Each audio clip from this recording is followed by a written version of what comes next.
syndics de copropriété doivent gérer votre immeuble pour vous permettre de l'habiter paisiblement.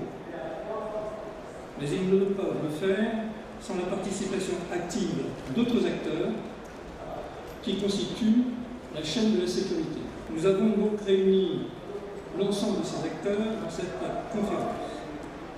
Ils prendront la parole pour vous donner quelques conseils, et vous êtes aussi co-acteurs de votre propre sécurité. Le préfet de police, M. Boucaud, le 25 mars dernier, à la conférence des lundis de l'ENA, qui a lieu tous les mois, a souligné la nécessité de renforcer la prévention. Quelles sont donc les mesures qui ont été prises depuis 5-6 mois? La première, c'est la création de 3 zones de sécurité prioritaires à Paris, 5 en Seine-Saint-Denis, 1 dans le Val-de-Marne et 2 dans les Hauts-de-Seine.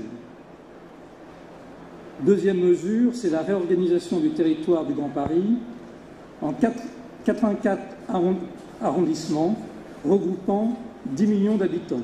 La loi de 2009 se voit donc renforcée par la création également de la métropole de Paris, prévue dans le projet de loi de décentralisation qui vient d'être déposé par le gouvernement français devant le Parlement. Ces dispositifs ont pour objectif de répondre aux problèmes de densification urbaine. Vous savez que dans le cadre du Grand Paris, il est prévu non seulement des transports, on y reviendra, mais également la création de 70 000 logements par an. Nous allons vous diffuser un micro-trottoir. Ce micro-trottoir réalisé il y a 15 jours va vous présenter le niveau d'information de notre population. Et c'est au cours de cette réunion qu'on va répondre aux questions qui ont été posées dans ce micro-trottoir. Et vous aurez ensuite, en fin de conférence, quelques minutes pour poser 1 ou 2 questions. Je vous remercie. En quelque sorte, oui. Pour une partie. Pas tout, c'est-à-dire que moi je suis obligée de l'avertir des règlements de copropriété et de ce qu'ils doivent faire pour les poubelles, pour le bruit. Si j'ai des remontrances, je suis obligée de reporter. Personne n'est responsable en fait. Je sais pas, on s'adresse au syndic dans ces cas-là. Non, je pense que personne n'est responsable. Entre conseil syndical et syndic, je dirais le conseil syndical. Bon, je pense que c'est le gardien, mais qui va informer le syndic, je ne sais pas.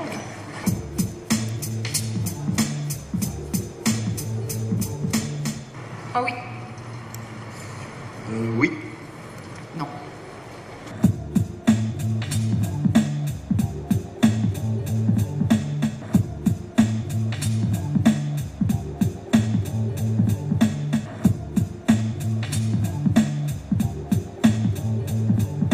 L'école des gardiens, c'est 2 objectifs. Revaloriser un métier qui est en perte de vitesse, qui est en train de disparaître, avec toutes les conséquences que ça a sur le lien social, l'absence de sécurité dans les résidences, etc. Et deuxièmement, professionnaliser un métier qui désormais doit s'enseigner. Toutes les minutes 30, il y a un cambriolage. Il y en a 365 000 en 2012. Donc ça veut dire qu'aujourd'hui, alors je ne sais pas, c'est peut-être un effet de la crise ou c'est devenu un véritable business où les gens vont s'enrichir en allant voler chez les autres. Quels sont les moyens aujourd'hui qu'ont la gendarmerie ? Les moyens, c'est d'une part, c'est de sensibiliser l'ensemble des gens, tel que je le fais aujourd'hui, sur les problèmes des cambriolages et en évitant que les gens chez eux gardent des valeurs trop importantes, des bijoux, et s'ils les gardent, qu'ils les mettent au moins à l'abri. Il y a une jurisprudence de plus en plus sévère concernant plusieurs lois et plusieurs aspects du droit.